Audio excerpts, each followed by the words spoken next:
Assalamualaikum warahmatullahi wabarakatuh. Waalaikumsalam warahmatullahi wabarakatuh. Selamat pagi adik-adik semua. Selamat pagi, Bu. Bagaimana kabarnya hari ini? Baik, Bu. Sehat, Bu. Alhamdulillah, semoga kita semua dalam keadaan sehat dan adik-adik semua tetap semangat dalam belajar, walaupun pembelajaran dilaksanakan secara daring. Nah, sebelum kita memulai pembelajaran pada hari ini, alangkah baiknya kita memulai pembelajaran dengan berdoa terlebih dahulu. Berdoa dipersilahkan.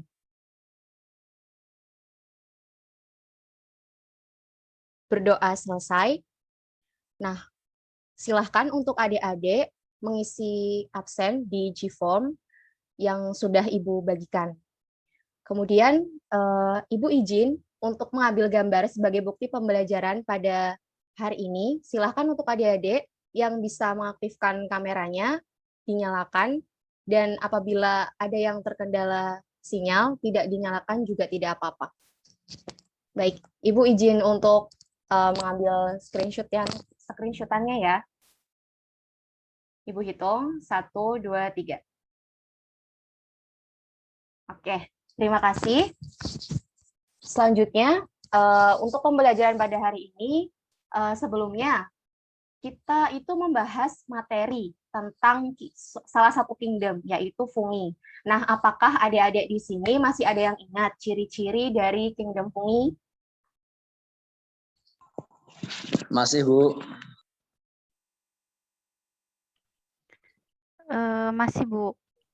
Salah satunya memiliki kloroplas atau plastida.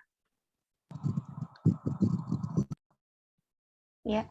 Selanjutnya, apa lagi, Dek?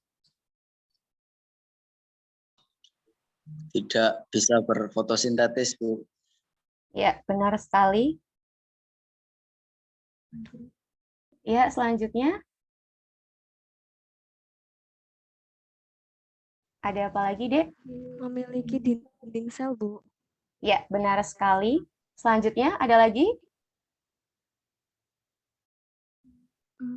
Eukariot multiseluler, Bu.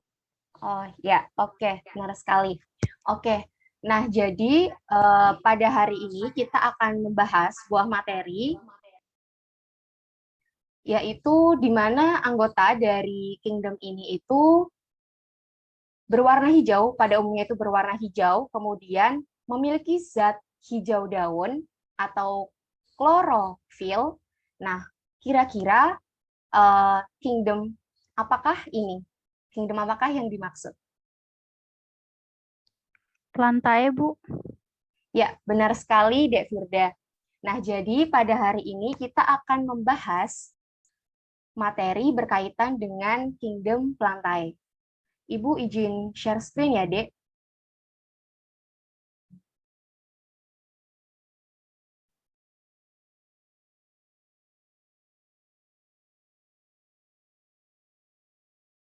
Apakah PPT-nya sudah terlihat? Sudah, Bu. Oke, jadi pada hari ini kita akan membahas tentang materi yang berkaitan dengan Plantae.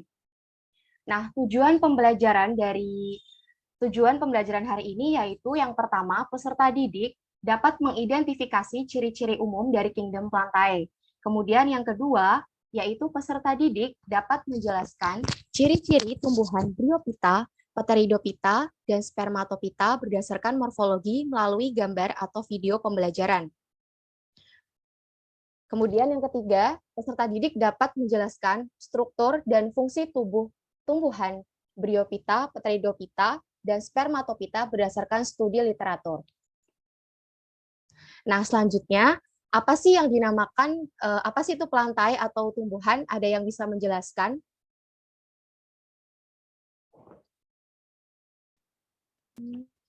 Makhluk yang mempunyai kloroplas, Bu. Ya, benar sekali, Firda. Ada lagi? Eukariotik multiseluler, Bu. Ya, benar sekali. Naili, ada lagi yang bisa menyebutkan?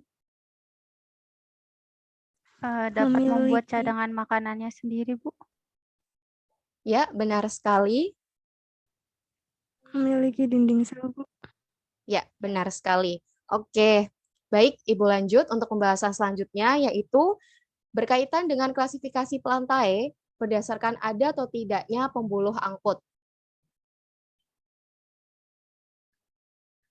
Oke, jadi di sini sebelum kita membahas lebih lanjut terkait pengelompokan tumbuhan berdasarkan ada atau tidaknya pembuluh angkut, Ibu akan menampilkan gambar yang pertama, ini gambar, dan Ibu meminta kalian untuk membuat hipotesis terkait gambar yang Ibu tampilkan di slide ini. Ini untuk gambar yang pertama, silahkan diamati ya Dek gambarnya, buat hipotesis dari gambar ini. Sudah ya? Oke, selanjutnya gambar yang kedua, ini ada gambar paku tanduk rusa, bambu ruas air, dan kemudian ada gambar anatomi dari Equisetum atau bambu ruas air. Jadi, Ibu minta kalian membuat hipotesis terkait gambar yang Ibu tampilkan ini. Kemudian, gambar yang ketiga, ini ada gambar melinjo atau Genetum genemon, kemudian ada bunga kembang sepatu atau Hibiscus rosa sinensis. Nah, di sini ada gambar dari penampang melintang atau anatomi dari batang muda Genetum genemon atau melinjo. Silahkan Ibu beri waktu kalian selama 5 menit untuk membuat hipotesis terkait gambar yang sudah Ibu tampilkan tadi. Apakah sudah selesai, Dik? Sudah, Bu. Ya, baik. Sudah, Bu.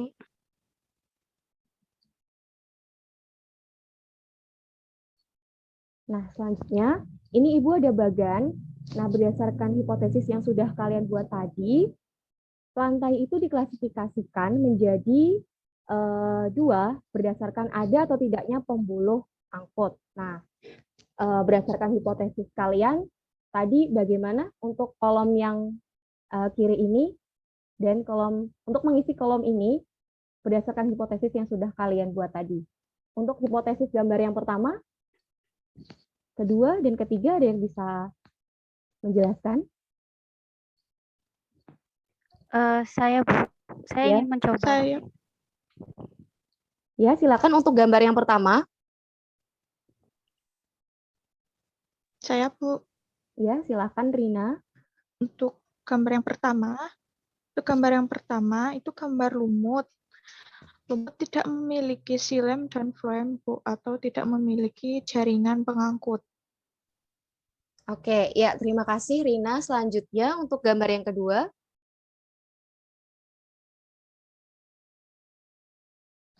Gambar yang kedua, hipotesisnya apa? Ada yang bisa menyebutkan?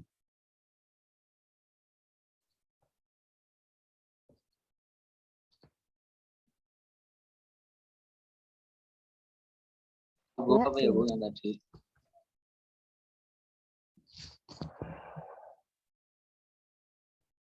Ya, silakan untuk gambar yang kedua. Saya boleh mencoba, Bu? Ya, silakan Firda. Untuk hipotesis gambar yang kedua itu, paku tanduk rusa dan bambu rusa memiliki silem dan floem atau jaringan pengangkut. Ya, benar sekali. Terima kasih Firda. Untuk gambar yang ketiga, silakan ada yang bisa menyebutkan hipotesisnya.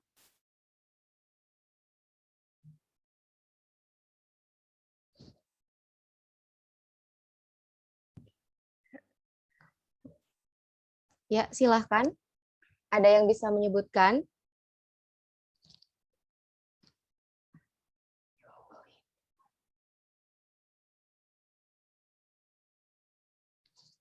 Untuk gambar yang ketiga, Dek.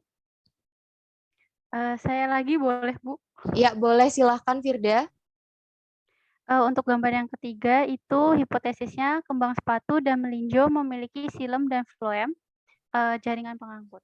Oke, terima kasih Firda atas jawabannya. Jadi, untuk mengisi bagan yang Ibu sudah tampilkan ini, berdasarkan ada atau tidaknya pembuluh, pelantai itu dibagi menjadi dua bagian, yaitu ada yang bisa menjawab. Saya boleh mencoba lagi, Bu? Ya, boleh. Silakan Firda. Untuk pelantai itu terbagi menjadi dua, ada Ya. yang punya dan tidak punya pembuluh angkut. Yang tidak punya pembuluh angkut itu terdiri dari Bryophyta, sedangkan yang mempunyai pembuluh angkut itu ada Pteridophyta dan Spermatophyta, Bu. Oh ya, terima kasih. Terima kasih ya, Firda ya. Oke, Iya, Bu. jadi plantae berdasarkan ada atau tidaknya pembuluh angkut itu dibagi menjadi dua, yaitu ada yang punya pembuluh angkut, yaitu Bryophyta. Mohon maaf, ada yang mempunyai pembuluh angkut, yaitu Spermatophyta dan Pteridophyta, dan ada yang tidak mempunyai pembuluh angkut, yaitu Bryophyta.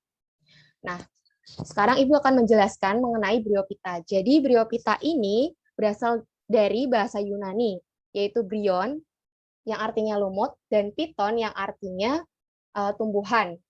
Jadi, Bryophyta ini merupakan anggota dari kingdom Plantae, atau tumbuhan yang paling sederhana, dan bisa dikatakan sebagai bentuk peralihan antara Talophyta dengan Cormophyta. Nah, untuk cara hidup dari Bryophyta ini, yaitu dengan berfotosintesis, karena Bryophyta ini memiliki klorofil. Kemudian, untuk habitat dari lumut atau Bryophyta ini ditemukan di tempat yang lembab atau higrofit. Kemudian ada yang menempel di kulit pohon, di bebatuan yang lapuk, bahkan tembok. Nah, akan tetapi ada Bryophyta yang hidup di air. Contohnya itu ada Riciocarpus natans. Kemudian untuk bentuk dan ukuran tubuh lumut itu berukuran kecil dan memiliki bagian-bagian tubuh yang mirip akar, batang, dan daun. Kemudian bagian akar pada Bryophyta ini dinamakan rhizoid. Kemudian daun lumut itu sangat tipis karena hanya terdiri atas satu lapis sel saja. Kemudian tubuh lumut itu tidak memiliki pembuluh angkut. Pembuluh angkut itu ada xilem dan floem. Kemudian untuk struktur dan fungsi tubuh lumut bentuk gametofit itu ada dua. Untuk alat kelamin jantan itu disebut dengan anteridium, sedangkan alat kelamin betinanya itu disebut dengan archegonium. Nah, gametofit itu apa sih? Nah, gametofit ini pada lumut merupakan bentuk tumbuhan lumut yang tampak berwarna hijau, berbentuk seperti lembaran, dan membentuk alat kelamin yang sudah Ibu jelaskan tadi. Nah, kemudian untuk struktur dan fungsi tubuh lumut bentuk sporofit. Nah, sporofit itu apa sih? Jadi sporofit itu yang menghasilkan spora. Spora ini ada yang berwarna kecoklatan, kekuningan, kemerahan, dan keunguan. Kemudian sporofit ini memiliki ukuran yang lebih kecil daripada gametofit dan memiliki masa hidup lebih pendek. Selanjutnya, Ibu akan menjelaskan mengenai Pteridophyta. Nah, Pteridophyta ini berasal dari bahasa Yunani juga, yaitu pteron, yang artinya bulu, dan piton, yang artinya tumbuhan. Nah, jadi Pteridophyta ini merupakan kelompok plantae yang tubuhnya itu sudah berbentuk kormus atau sudah memiliki bagian akar, batang, dan daun sejati. Nah, untuk cara hidup dari Pteridophyta atau paku ini yaitu fotoautotrof, artinya dia itu dapat membuat makanannya sendiri dengan cara berfotosintesis. Kemudian untuk habitatnya itu ada yang di tempat yang lembab, di air, di permukaan batu, dan menempel di kulit pohon. Nah, untuk contoh dari paku yang hidup di tanah itu ada suplir dan paku tiang. Kemudian untuk bentuk dan ukuran tubuh Pteridophyta ini yaitu Cormophyta. Jadi sudah dapat dibedakan mana akar, mana batang, dan mana daunnya. Kemudian tumbuhan paku ini memiliki urat-urat daun. Jadi ini juga menjadi pembeda antara Pteridophyta dan Bryophyta. Pada Bryophyta ini belum memiliki tulang-tulang daun atau urat-urat daun. Sedangkan pada Pteridophyta ini sudah memiliki. Nah, kemudian untuk daun, pada tumbuhan paku yang berukuran besar itu disebut dengan makrofil, dan untuk daun yang berukuran kecil itu disebut dengan mikrofil. Nah, ini merupakan contoh dari Pteridophyta untuk Adiatum cuneatum dan Alsopila glauca. Kemudian untuk struktur dan fungsi tubuh Pteridophyta bentuk sporofit, ini dibagi menjadi 3 bahasan. Yang pertama ada daun dewasa berdasarkan fungsinya, kemudian ukuran dan bentuk daun, dan jenis spora.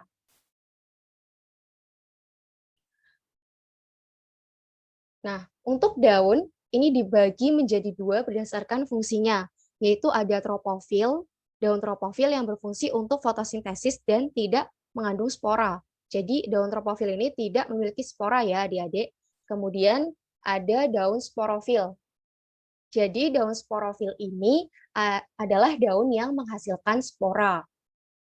Kemudian berdasarkan ukuran dan bentuk daunnya, tumbuhan paku ini dibedakan menjadi dua macam, yaitu ada paku heterofil, hetero, jadi memiliki dua daun yang berbeda ukuran dan bentuknya.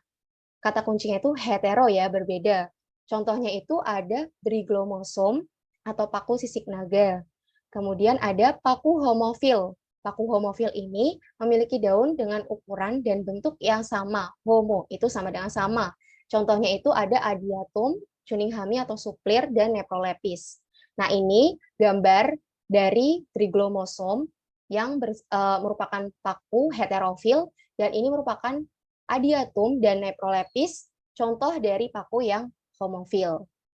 Kemudian, berdasarkan jenis spora, ini dibedakan menjadi 3 macam, yaitu yang pertama ada paku homospora atau isospora, itu menghasilkan satu jenis spora saja yang memiliki bentuk dan ukuran yang sama. Contohnya itu ada Dryglomosom, Neprolepis, seperti yang gambar yang sudah Ibu tampilkan tadi. Kemudian ada paku heterospora, jadi menghasilkan 2 jenis spora dengan ukuran yang berbeda. Contohnya itu ada Marsilea atau semanggi, Selaginella, dan Salvinia. Kemudian ada paku peralihan atau campuran. Jadi paku ini menghasilkan spora yang berukuran sama, tapi jenisnya itu berbeda. Bisa jadi dia tuh berkelamin jantan atau betina. Kemudian contoh dari paku peralihan ini adalah Equisetum debile atau paku ekor kuda. Kemudian selanjutnya ada spermatopita. Nah, spermatopita ini juga berasal dari bahasa Yunani, yaitu sperma yang artinya biji, dan piton yang artinya itu tumbuhan. Nah, kemudian dapat disimpulkan bahwa spermatopita ini merupakan tumbuhan berpembuluh yang bereproduksi secara generatif dengan membentuk biji. Nah, di dalam biji ini terdapat cadangan makanan atau yang biasa kita sebut endosperma yang terbungkus oleh lapisan pelindung. Nah, spermatopita ini dibedakan menjadi 2, yaitu gymnospermae dan angiospermae. Nah, untuk cara hidup dari spermatopita ini sama seperti bryopita dan Pteridopita, yaitu memiliki dengan cara berfotosintesis karena dia memiliki klorofil atau zat hijau daun. Contohnya itu ada Eucalyptus sp atau pohon kayu putih. Akan tetapi spermatopita ini ada yang tidak memiliki klorofil. Contohnya itu ada Cusputa sp atau tali putri yang biasa kita lihat, ada tanaman yang berwarna kuning yang menempel di tumbuhan lain. Itu bersifat parasit penuh. Namun ada yang bersifat setengah parasit. Contohnya itu ada Spurula atropurpurea. Nah, untuk bentuk tubuh spermatopita itu dapat dibedakan mana akar, mana batangnya, mana daunnya. Nah, untuk tubuhnya ini makroskopis ya, jadi dapat dibedakan bagian-bagiannya. Kemudian untuk bentuk dari spermatopita ini dapat dibedakan menjadi 4. Ada semak, perdu, pohon, dan liana. Kemudian untuk struktur dan fungsi tubuh spermatopita ini ada bentuk sporofit dan bentuk gametofitnya. Nah, untuk bentuk sporofit dari spermatopita ini memiliki akar, batang, dan daun. Nah, sedangkan generasi gametofitnya itu sudah tereduksi dan terikat pada sporofitnya atau dikelilingi oleh jaringan sporofit. Untuk alat perkembangbiakan generatif pada spermatopita itu berupa strobilus dan bunga. Untuk strobilus itu dimiliki oleh kelompok gymnospermae, sedangkan bunga ini dimiliki oleh angiospermae. Nah, di sini Ibu memiliki beberapa soal diskusi. Yang pertama, untuk kelompok 1, membahas tentang apa yang dimaksud dengan Angiospermae dan Gymnospermae yang sudah Ibu sebutkan tadi, dan berikan contohnya masing-masing 3 spesies. Kemudian untuk kelompok 2, jelaskan apa yang dimaksud dengan Sorus atau Strobilus dan Sporokarp. Kelompok 3, itu jelaskan apa yang dimaksud dengan semak, perdu, pohon, liana, dan berikan contohnya masing-masing 2. Nah, untuk kelompok 1, itu ada Firda dan Nilam. Kelompok 2 itu ada Naili dan Rina. Kelompok 3 itu ada Evani dan Inaya. Ibu beri waktu sekitar 15 menit ya, Dek, untuk mencari dan berdiskusi terkait topik yang Ibu berikan ini.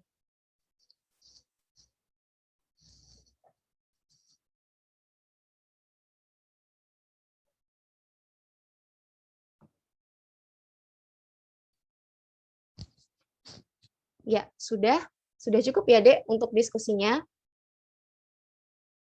Silahkan Ibu, silahkan untuk kelompok 1 untuk mempresentasikan hasil diskusinya berkaitan dengan apa yang dimaksud dengan Angiospermae, Gymnospermae, dan contohnya masing-masing 3. Siapa yang mewakili kelompok 1? Saya, Bu. Ya, silahkan Nilam. Ya, baik. Saya akan menjelaskan mengenai Gymnospermae dan Angiospermae. Yang pertama, Gymnospermae atau Pinophyta atau disebut juga sebagai tumbuhan berbiji terbuka adalah kelompok tumbuhan yang bakal bijinya tidak dilindungi oleh daun buah atau karpel, atau bijinya itu berada pada bilah-bilah strobilus berbentuk sisik. Contohnya itu Gunetum gunemon, Ficus reculata, dan Ginkgo biloba. Selanjutnya, Angiospermae atau Magnoliophyta atau disebut juga sebagai tumbuhan berbiji tertutup adalah kelompok tumbuhan yang bakal bijinya itu terlindungi oleh daun buah. Daun yang berdaging, yang sudah matang dan dindingnya itu menebal. Contohnya Piper nigrum, Oryza sativa, dan Ananas commosus. Baik, terima kasih untuk kelompok 1. Selanjutnya, silakan untuk kelompok 2 menjelaskan terkait dengan Sorus, Strobilus, dan Sporokarp. Izin mewakili kelompok 2, Bu. Yang pertama, Sorus. Sorus itu sporangium berada di dalam kotak terbuka atau tertutup oleh indusium. Di dalam sporangium terdapat anulus, yaitu sejumlah sel penutup yang berdinding tebal dan membentuk cincin. Jika sporangium kering, anulus akan membuka dan menyebarkan spora. Sorus terdapat di permukaan bawah daun dengan susunan yang beraneka ragam, antara lain sejajar tulang daun, berjajar di tepi daun, tersebar berbentuk noktah, dan zigzag. Contohnya yaitu Nephrolepis dan Adiantum. Kemudian Strobilus merupakan sporangium yang membentuk suatu bangun kerucut bersama sporofil. Contohnya Lycopodium dan Selaginella. Selanjutnya Sporokarp. Sporangium dibungkus oleh daun buah atau carpellum. Contohnya pada Salvinia, Marsilea, Azolla, dan paku air lainnya. Seperti itu, Bu.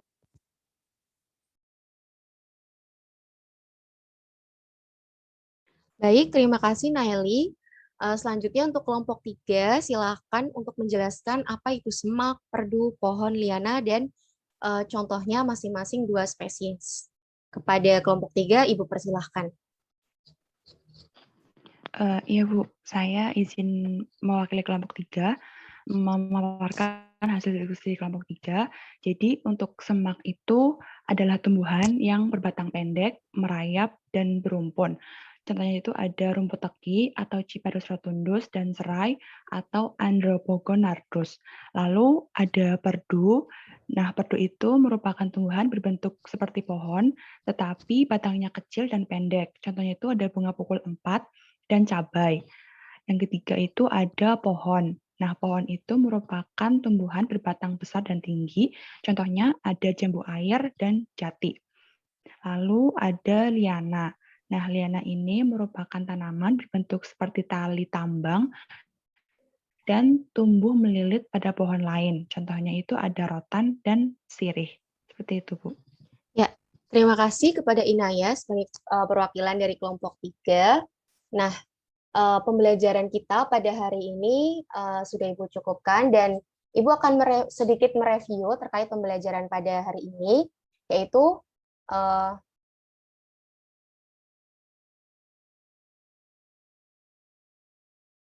sebentar.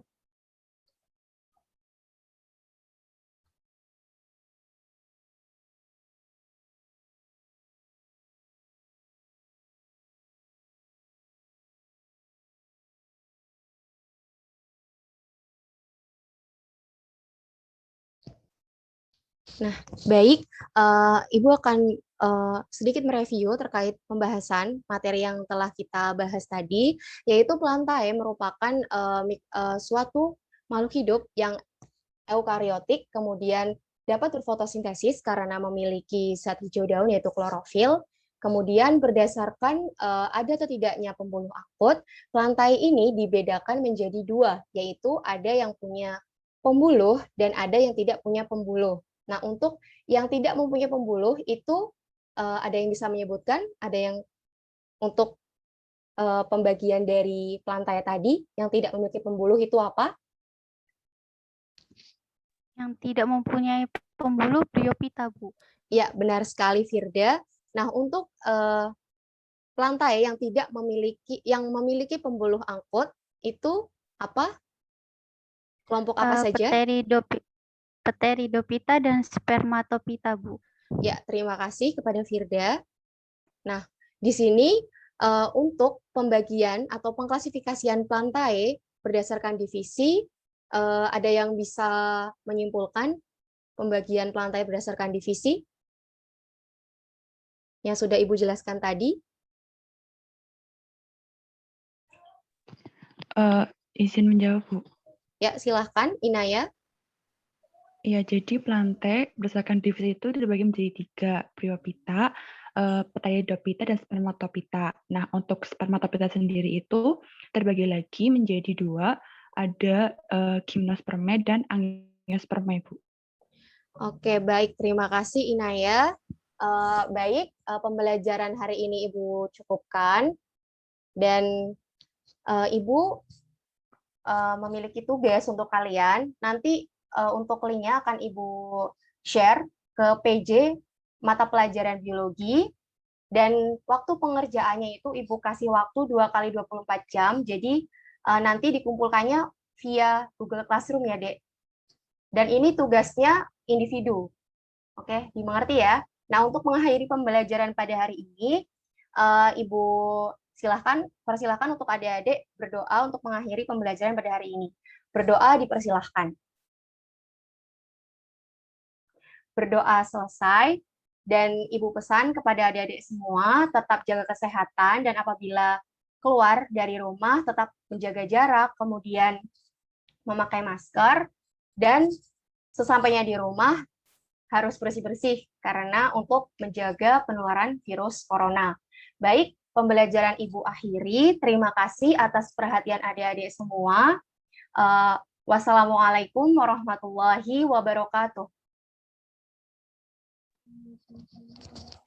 Waalaikumsalam warahmatullahi wabarakatuh. Terima kasih, Bu. Bu.